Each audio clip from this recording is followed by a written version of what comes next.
बिस्मिल्लाहिर्रहमानिर्रहीम। उम्मीद है काश्तकार भाइयों आप खैरियत से होंगे।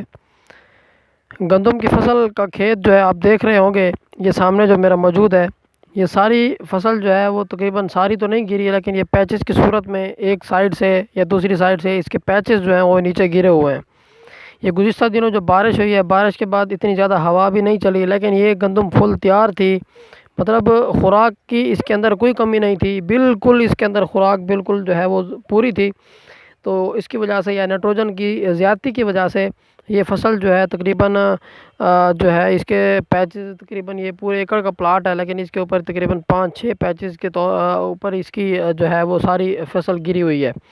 तो इस गिरी हुई फसल के ऊपर किस चीज़ का जो है आप स्प्रे करवाएं या किस चीज़ का आप इस्तेमाल करवा के इस फसल को आप जो है वो बिल्कुल इसकी पैदावार जो है आप उसकी इतनी ज़्यादा कम नहीं होगी अगर आप उन चीज़ों का जो है वो आप इस्तेमाल करवा दें। तो अगर आपने हमारे चैनल को सब्सक्राइब नहीं किया तो हमारे चैनल को सब्सक्राइब कर दें और बेल के बटन को दबा दें, ताकि फसलों के मुतालिक जितनी भी हम वीडियोज़ बनाते हैं आप तक बर वक्त पहुँच सकें।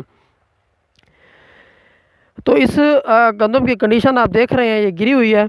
तो गिरी हुई गंदम अगर पैचेस की सूरत में भी गिरे तो तकरीबन 30 से 40% तक उसकी जो पैदावार है उसका नुकसान होता है। 30 से 40% तक उसकी पैदावार जो है वो कम हो जाती है। तो अब इसके ऊपर क्या करना है, इसके ऊपर पहली बात तो ये करनी है कि इसके ऊपर अगर आप और किसी चीज़ का इस्तेमाल नहीं करवा सकते, क्योंकि अब इसकी पोलिनेशन हो रही है। पोलिनेशन आधी की पोलिनेशन हो चुकी है, कुछ की पोलिनेशन हो रही है, मतलब किसी की पोलिनेशन हो भी चुकी है। तो पोलिनेशन जिनकी हो गई है तो उनके अंदर दाना बनने का स्टेज अब जो है वो स्टार्ट होगी। तो मतलब उस दाने की भराई का अमल सही तरह से नहीं होगा इस गिरी हुई गंदम के ऊपर। अगर ये गंदम ना गिरती, दाने की भराई का अमल जारी रहता, तो इसकी पैदावार में कोई कमी ना आती, इसकी पैदावार बिल्कुल बेहतरीन आती। लेकिन अब ये गिर चुकी है तो इसकी भराई का अमल जो है वो सही तरह से नहीं होगा। तो इसके अंदर क्या करना चाहिए, इसके अंदर पहली बात तो ये आप पॉलीसल्फाइड का इस्तेमाल करवाएं।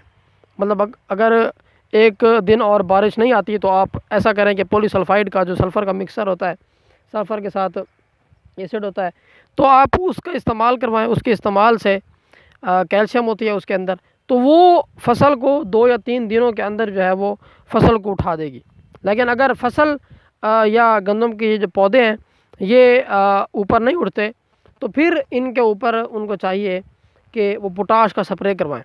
पोटाश का स्प्रे करवा दें या उसके अलावा उसके साथ फंजीसाइड मिक्स करवा दें, क्योंकि ये जो फसल नीचे गिरी हुई है इसकी नीचे मतलब इसका साया है सारा। ये जो गिरी हुई है पौधे जो गिरे हुए हैं इनका साया नीचे पड़ रहा है, तो मतलब नमी ज़्यादा हो गई है, नमी ज़्यादा हो गई है और छाँव है, तो इसके ऊपर जो है फंगस का हमला हो सकता है। तो आपको चाहिए कि आप पूरे एकड़ को या पूरे अपने फील्ड को स्प्रे ना करवाएं, लेकिन जो इसके पैचेस गिरे हुए हैं इसके ऊपर आप पोटाश 30% या किसी भी किस्म का पोटाश आप 50% वाला पोटाश लेकर आप इसके ऊपर आप स्प्रे करवा दें। तो जब आप स्प्रे करवाएंगे तो इंशाल्लाह इसकी पैदावार जो है वो मुतासर इतनी ज़्यादा नहीं होगी जितनी ज़्यादा इस गिरने से इसकी पैदावार मुतासर हो जाएगी।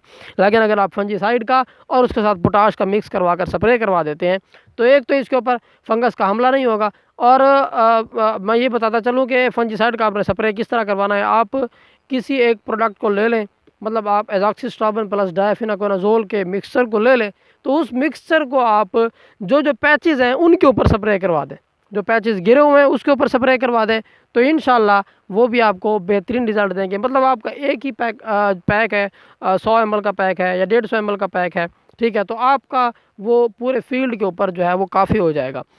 और इसके अलावा इसकी पैदावार भी इंशाल्लाह इतनी ज़्यादा मुतासर नहीं होगी। तो उम्मीद है आपको वीडियो समझ आ गई होगी। अपना ख्याल रखिएगा। अल्लाह हाफिज़।